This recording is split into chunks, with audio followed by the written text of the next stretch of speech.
C'est la première en ancienneté, puisqu'elle a été créée en 1963. C'est la première en effectif, puisqu'elle tourne actuellement à 280 fonctionnaires. C'est la première en multiplicité des services qu'elle offre, si vous voulez, à la population. Ça part de la brigade canine, en passant par la brigade canine, par la brigade de nuit, par les motards, et j'en oublie encore de nombreuses autres missions. Cette police municipale, actuellement, compte tenu, j'y reviens toujours, des chantiers dus au tramway, est axée à 90% de ses effectifs en circulation.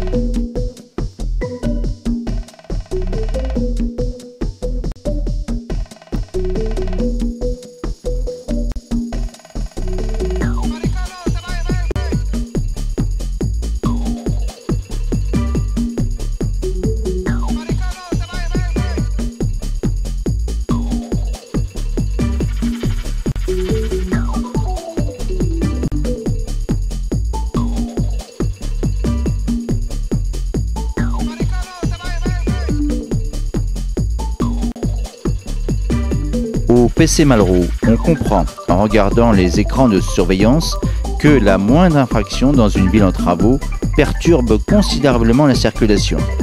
24 heures sur 24, ce sont 170 policiers invisibles qui sont capables d'observer toute la ville. Un système qui présente un avantage sur le policier placé au milieu du carrefour. L'ordinateur réagit à la seconde près et s'adapte aux besoins carrefour par carrefour. Et dès qu'il y a un incident, l'ordinateur prévient l'opérateur qui contacte les différents services concernés.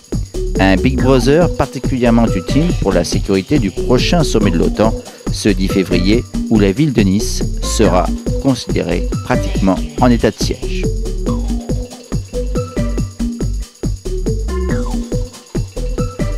Parce que la façon dont elles ont été positionnées leur permettent de pouvoir identifier non seulement des véhicules, mais des personnes sur un rayon de 100 mètres. Et ensuite, deuxième avantage, c'est qu'elles mémorisent les événements. Alors ici, nous n'enregistrons pas, bien entendu, mais vous avez le même PC à la police nationale à Foch, où là, les images que vous voyez sont enregistrées et gardées pendant une quinzaine de jours à la disposition de la justice. À partir du moment où quelqu'un s'est fait, par exemple, dérober un sac avenue Jean Médecin, elle peut aller dans un poste de police. Dans le poste de police, l'enquêteur, plus exactement l'officier de police judiciaire, se fera remettre la cassette et à ce moment-là pourra identifier l'auteur. On a des prépositions qui nous permettent de basculer d'une zone de surveillance à une autre très rapidement. On va passer à la nord, par exemple. Et là, on va voir médecin nord. Et là, on suit les travaux du tramway, avec les travaux de la plateforme et la zone de circulation qui nous reste en service. Quand ça clignote, là, ça veut dire que c'est là. La caméra est là. On voit un clignotement, là, j'offre, c'est ça. Tout à fait. On va passer également sur une zone conflictuelle qui est le croisement de la rue Pastorelli, où l'activité commerciale de fin d'année draine un grand nombre de piétons, et piétons qu'il s'agit de faire traverser à cet endroit-là. Et on a, là vous le voyez, la présence d'agents municipaux Tout à fait. qui permettent une régulation manuelle à la fois du trafic et des traversées piétonnes. Donc on peut éventuellement envisager qu'il y ait d'autres agents municipaux qui arrivent sur ce site. Tout à fait. Dès que nous avons en visualisation une perturbation, qu'elle soit stationnement, accident ou forte saturation, nous sollicitons donc l'intervention d'agents municipaux pour réguler manuellement et apporter un coup de pouce à la régulation qui est faite par le système central sur les feux tricolores. Et donc là vous voyez une traversée piétonne particulièrement dense en cette heure de pointe de piétons. On va zoomer sur l'avenue Pastorelli et suivre les conditions d'écoulement du trafic. On voit un peu la différence. L'avenue Pastorelli. Voilà. Donc on a zoomé, on a des détails quand même assez précis. Là on peut voir qu'on a un certain nombre de doubles fils sur l'axe.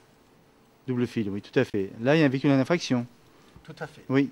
Alors, quelle va être votre réaction, là, justement, par rapport à ça? L'opérateur va directement appeler le PC radio de la police municipale pour faire évacuer les véhicules en stationnement illicite. Donc, je précise qu'on est bien en temps réel, hein, donc, et qu'on appelle donc le PC de...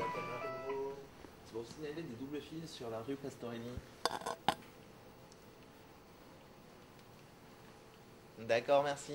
Au revoir. Donc, qu'est-ce qui va se passer, là, donc Dans les minutes qui vont venir, nous allons avoir des agents faire dégager les véhicules et si les véhicules ne sont pas évacués rapidement, on verra la fourrière intervenir. Voilà. Afin de permettre de pallier les voies de circulation qui sont prises par le stationnement illicite, les opérateurs vont augmenter les durées de verre. Les durées de verre. Ah oui, d'accord. Sur l'axe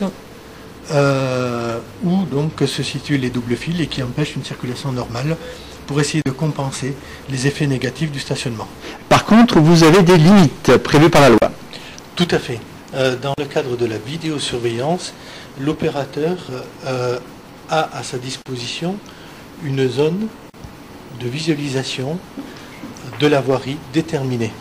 Par exemple, expliquez-nous. Sur ce carrefour, par exemple, oui, où nous avons donc en contrôle le suivi du chantier et des conditions de circulation. Tout à fait. Une rotation sur le carrefour avec un zoom qui serait faite sur ici des façades d'immeubles, oui, n'autorise pas la vision rapprochée de ces façades d'immeubles envers l'opérateur. Donc là, vraiment, les gens sont tout à fait préservés dans leur intimité. Voilà, donc si par